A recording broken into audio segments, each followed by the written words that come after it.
मानवी वस्तीत जंगली प्राण्यांचा वावर वाढत असल्याचे पुन्हा एकदा प्रकर्षाने दिसले। अकोला शहरातील न्यू तापडिया नगर परिसरात आज सकाळीच बिबट्याचे दर्शन झाल्याने नागरिकांमध्ये भीतीचे वातावरण निर्माण झाले होते। या घटनेच्या काही तासानंतर शिवाजी महाविद्यालय परिसरात सायाळ दिसून आल्याने एकच खळबळ उडाली। सायाळ अचानक विद्यालय परिसरात घुसल्याने विद्यार्थ्यांपासून शिक्षकांपर्यंत सर्वांना मोठी धडकी भरली। तत्काळ परिसर रिकामा करण्यात आला। दरम्यान सायाळला पकडण्यासाठी सतत प्रयत्न सुरू होते। अखेर वनमित्र बाळ काळणे यांनी शर्थीचे प्रयत्न करीत सायाळला सुरक्षितपणे जाळ्यात पकडण्यात यश मिळवले। यानंतर विद्यार्थी आणि शिक्षकांनी सुटकेचा निश्वास सोडला। पकडलेल्या सायाळला वनविभागाच्या मार्गदर्शनाखाली तिच्या नैसर्गिक अधिवासात सुरक्षितरित्या सोडून देण्यात आले।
आज सकाळी न्यू तापडिया नगर मधून बेबत्ता रेस्क्यू करत असताना अचानक सायाळ निघाल्याचं माहीत पडलं आणि आम्ही शिवाजी कॉलेज या परिसरामध्ये पूर्ण रेस्क्यू टीमसह उपस्थित झालो।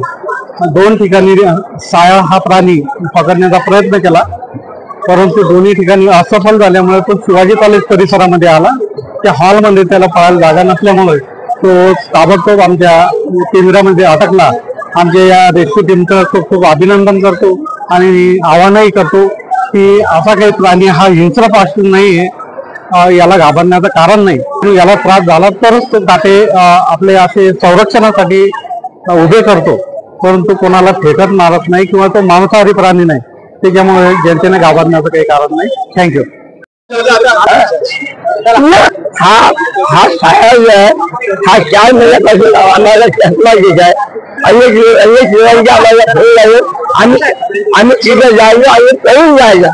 म्हणजे आज शिवाजी घरी म्हणजे सापडला, त्यामुळे फार आम्हाला आनंद व्हायचा की या पहिल्यापासून विशेष म्हणजे आपण हे महत्वाचं आहे। कोणत्याही म्हणजे तुमच्या अंगावर एक नाही वन्यजीवाचे जवळ गेले, तुम्ही जर त्याला साथ दिला तर तुमच्या अंगावर येणार आणि कोणत्याही वन्यजीव तुमच्या अंगावर येत नाही।